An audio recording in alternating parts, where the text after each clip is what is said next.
Bonjour à vous, comme d'habitude, si cette vidéo vous a plu, un petit pouce, un abonnement, un commentaire pour me dire ce que vous en avez pensé, c'est très important pour moi.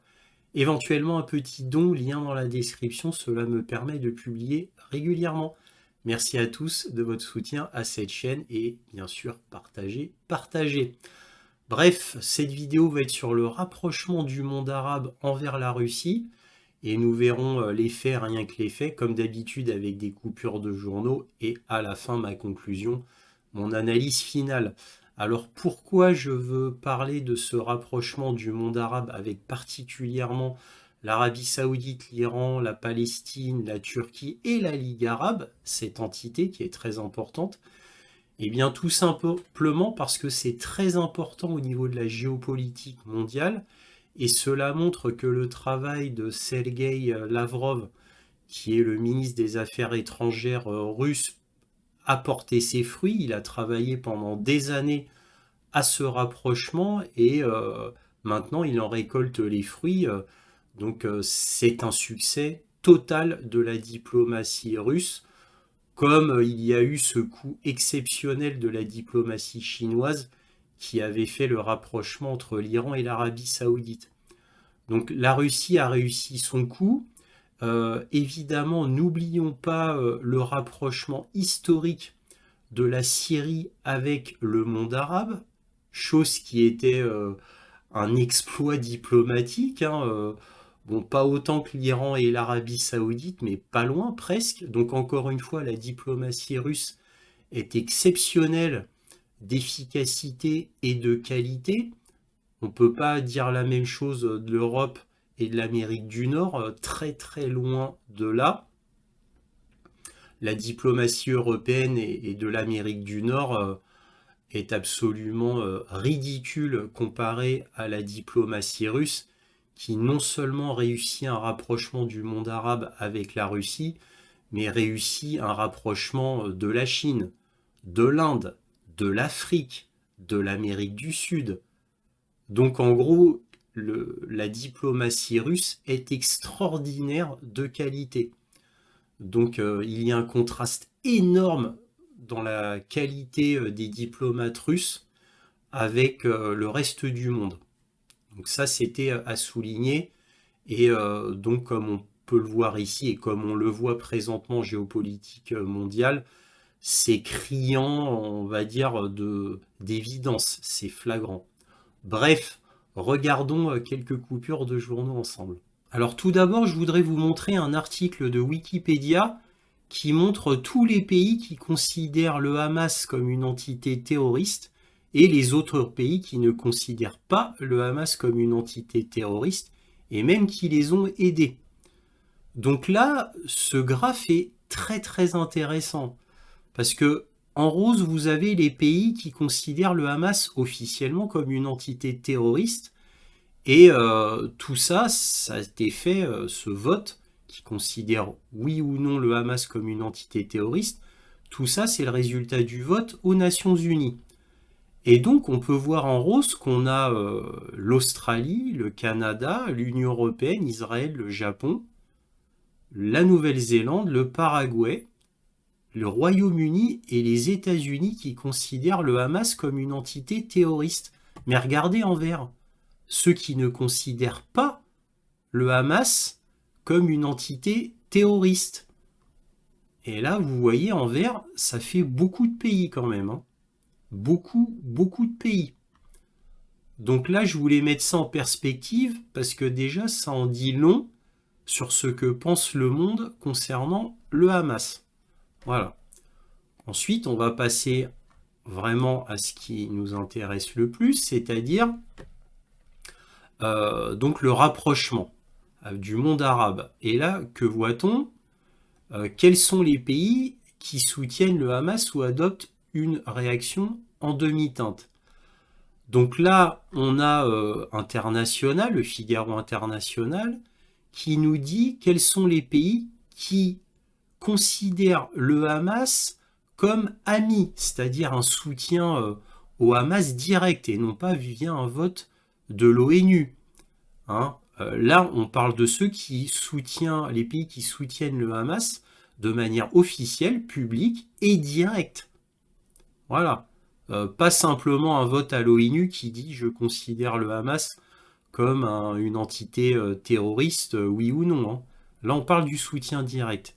Donc on a quoi? On a Cuba, on a le Nicaragua, on a le Venezuela, l'Algérie, on a la Tunisie, le Soudan, le Yémen, la Syrie, l'Irak, l'Iran et l'Afghanistan. Alors évidemment, faut pas oublier le Liban, hein, bien sûr. Là, ils n'ont pas mis le Liban. Il y a le Liban, bien évidemment. La Malaisie, et voilà. Donc, quand même, quelques pays. Hein. Hein, on parle de 1, 2, 3, 4, 5, 6, 7, 8, 9, 10, plus le Liban 11, qui directement, publiquement disent qu'ils soutiennent le Hamas. Donc ça met les choses en perspective aussi. Il n'y a pas une unanimité mondiale contre le Hamas. Donc ça, c'était important à le souligner. Alors, ça n'étonnera personne pour l'Iran. L'Algérie non plus. La Tunisie, bon, les gens, ils se posent des questions. Mais il y a aussi quand même des pays qui n'ont pas été marqués comme soutien avec le Hamas, mais qui le sont en réalité, c'est la Turquie, qui le fait de manière discrète. D'ailleurs, la Turquie donne son plein soutien à la Palestine, malgré ce qu'a fait le Hamas. Hein. La Turquie soutient la Palestine. Attention, la Turquie ne dit pas qu'elle soutient le Hamas, hein, mais la Palestine. Mais en réalité, la Turquie voit d'un très bon œil le Hamas. En réalité. Donc là, on vous montre quand même quelques pays, donc Iran, Algérie, la Tunisie, pour vous donner quelques exemples. Hein. L'Égypte, voilà. Donc il y a une position ambiguë. L'Égypte a une position ambiguë. Le Bahreïn, qui en fait, bon, a une position très ambiguë aussi. Les Émirats Arabes Unis, un peu moins, eux, ils sont plutôt pour une normalisation avec Israël. Mais bon, ils jouent un double jeu, les Émirats Arabes Unis, mais ils sont toujours dans l'ambiguïté. Et bien sûr, le Maroc, voilà, qui joue l'ambiguïté aussi. Donc c'est un petit peu délicat pour ces pays-là. Maintenant, le Huffington Post, qu'est-ce qu'on a? Bah là, on a, c'est marrant, le titre, hein, bien sûr, l'extase de Poutine et Mohamed Ben Salman au G20 pour leur retrouvaille passe mal pour l'Occident. Les deux hommes sont accusés par certains internautes, alors j'aime bien par certains internautes d'avoir du sang sur les mains. Donc là, cette image a fait le tour du monde parce que Vladimir Poutine et Mohamed Ben Salman sont de grands amis, comme chacun sait. Alors que dit le Huffington Post? Il dit les dirigeants du G20 ont ouvert à Buenos Aires un sommet pour le moins tendu ce vendredi 30 novembre. Vladimir Poutine et Mohamed Ben Salman, surnommés MBS, ont néanmoins affiché leur bonne entente. Tout sourire, ils se sont salués avec une cordialité très remarquée, avec un geste à mi-chemin entre la poignée de main et le high five. Une amitié qui n'a pas manqué de faire réagir. Certains internautes ont en effet été particulièrement surpris, voire choqués par le geste des chefs d'État. Les deux hommes sont en effet particulièrement critiqués sur la scène internationale. Vladimir Poutine est critiqué pour les tensions avec l'Ukraine après l'arraisonnement de 3 navires de la marine ukrainienne en mer Noire. Bon, ça c'est les détails. De son côté, MBS a vu sa réputation de réformateur entachée par l'assassinat du journaliste Jamal Khashoggi. Tous deux ont en commun de contrôler une ressource stratégique majeure, le pétrole. Ce qui est vrai. Maintenant, un autre pays, on a RT France en français. Devant le Premier ministre irakien, Poutine fustige la politique américaine sur le dossier palestinien. Donc après l'Arabie Saoudite, on va parler de l'Irak. Le Premier ministre irakien est venu à Moscou le 10 octobre rencontrer Vladimir Poutine. Il donne tout son soutien, évidemment, à la Palestine et condamne Israël. Alors il ne dit pas ouvertement et directement qu'il condamne le Hamas, mais en tous les cas, il condamne Israël et il soutient la Palestine. Voilà, bon, ça c'était à noter dans RT français. Ensuite, on a la Ligue arabe. Alors la Ligue arabe, d'après le journal Le Monde, dit le délicat exercice d'équilibre de la Russie. 2 délégations du groupe armé palestinien ont été reçues à Moscou au cours de l'année écoulée. Depuis l'attaque de samedi, les déclarations des responsables russes semblent rejeter la même responsabilité sur les 2 parties belligérantes. Bah oui, effectivement, c'est le cas. Et donc on a donc ce chef de la Ligue arabe, donc le secrétaire général de la Ligue arabe, Ahmed Aboul Gate, voilà, qui est ce monsieur-là à gauche. Et que dit-il, ce monsieur? Ben, il dit qu'il soutient totalement la Palestine, il condamne Israël, par contre, il ne dit pas qu'il soutient directement le Hamas. Il ne le dit pas, il dit qu'il soutient la Palestine et il ajoute que ça va continuer encore comme ça, qu'il y aura un 7e round, un 8e round, un 9e round, jusqu'à ce que l'État d'Israël se réveille. Ça, ce sont ses mots, hein. C'est ce que j'ai vu lors de sa conférence télévisée à Moscou du 9 octobre. Et malheureusement, ces mots n'ont pas été retranscrits dans le journal Le Monde du 11 octobre. Est-ce que ça a été fait exprès? On ne reprend que les mots de Sergueï Lavrov, uniquement, mais on ne reprend pas les mots du secrétaire général de la Ligue arabe, ce qui est bien dommage. Peut-être parce que ces mots ont été très forts pour la Palestine et très forts contre Israël. Peut-être. Alors maintenant, on va passer à Mahmoud Abbas, donc, qui est le président palestinien. Donc Mahmoud Abbas, que dit le média Challenge?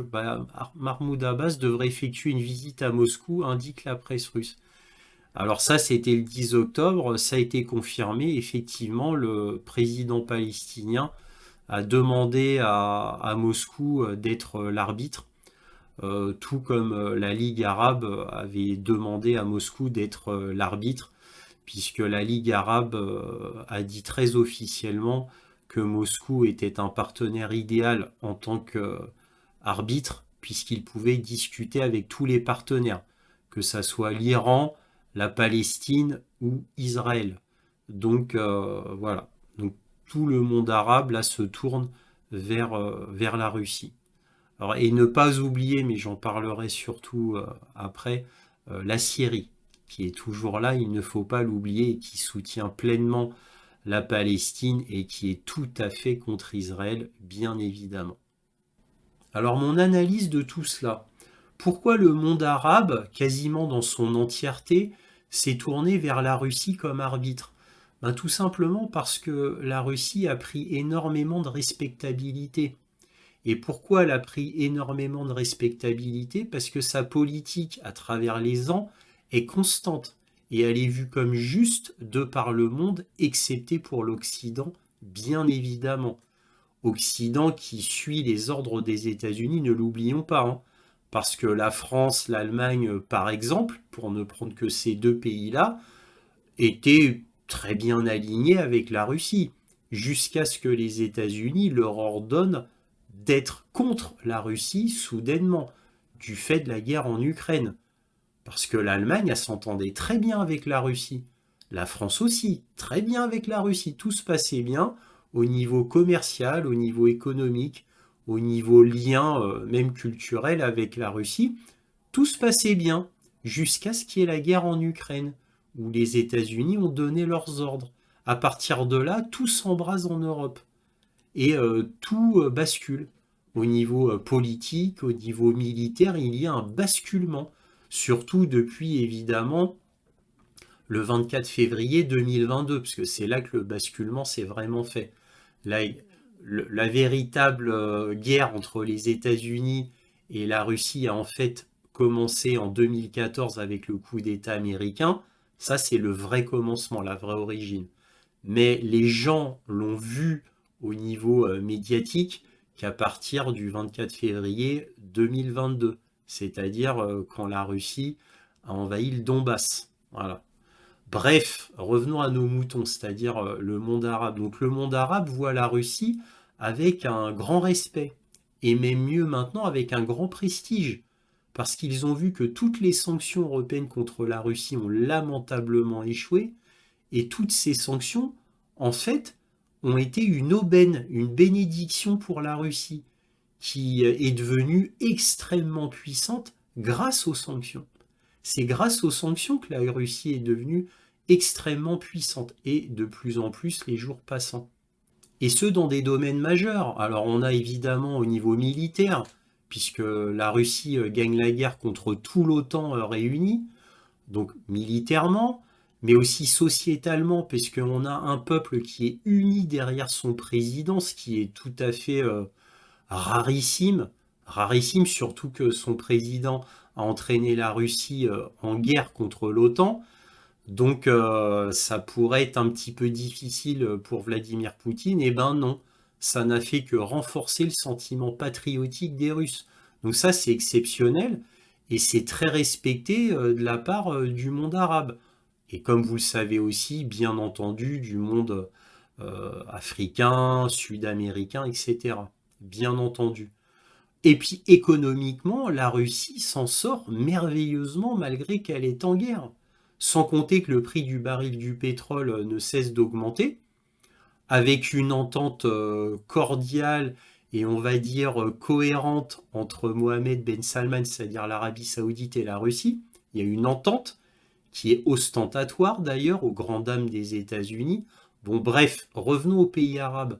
Donc on a les pays arabes qui sont avec la Russie. Donc je l'ai déjà dit, l'Arabie Saoudite, la Syrie, le Liban, les Émirats Arabes Unis, le Royaume d'Oman, on a bien entendu l'Iran. Donc tous ces pays-là sont derrière la Russie. Donc c'était le choix naturel de prendre la Russie pour le monde arabe comme arbitre naturel. Voilà, étant donné la respectabilité et même le prestige, on pourra ajouter, de la Russie. Voilà.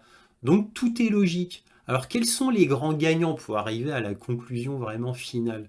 Ben, pour moi, c'est encore une fois, comme je l'avais dit dans ma précédente vidéo, ben, c'est l'Iran. Parce que l'Iran, maintenant, a une nouvelle respectabilité, exactement comme la Syrie.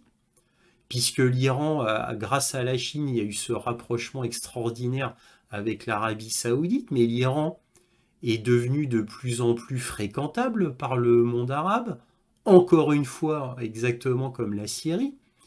Et comme ces pays-là sont en bonne entente avec la Russie, bah, tout va bien pour le monde arabe. Surtout que la Russie a quand même donné, et depuis toujours, son soutien à la Palestine. La Russie a toujours donné son soutien à la Palestine, même si elle entretenait des relations, on va dire, très acceptables avec Israël. Donc c'est une position unique. Alors pour revenir à l'Iran, parce que je disais que l'Iran s'en sort très bien, parce que l'Iran est tout à fait contre Israël, et pour l'instant on a un monde arabe qui commence à s'unir contre Israël. Alors peut-être, comme je l'avais déjà relaté dans la précédente vidéo, était-ce un mouvement extrêmement intelligent de la part de l'Iran, justement pour unir le monde arabe contre Israël en aidant le Hamas à faire ce coup-là? Ça reste qu'une hypothèse, hein. Là on est dans la spéculation, mais pourquoi pas? C'est très possible. Donc l'Iran s'en sort très très bien. Et en plus, on a la Russie. La Russie, encore une fois, qui est toujours gagnante. Toujours gagnante. Quel que soit le scénario, elle est toujours gagnante, la Russie. Et à tous les niveaux. À tous les niveaux. Donc n'oublions pas ça. Donc mes derniers mots, les deux grands gagnants de tout ça, c'est la Russie qui est devenue un arbitre absolument incontournable au niveau du Proche-Orient Et on a l'Iran qui, avec sa nouvelle respectabilité, est devenu lui aussi incontournable, d'autant que l'Iran, ayant eu des liens extrêmement étroits, et toujours maintenant bien évidemment avec la Russie, bah, tout ça, ça forme un conglomérat cohérent contre le monde occidental. Et n'oublions pas que le monde occidental, c'est Israël, hein. Et oui, Israël qui est considéré par beaucoup dans la géopolitique mondiale comme le 51e État des États-Unis, hein.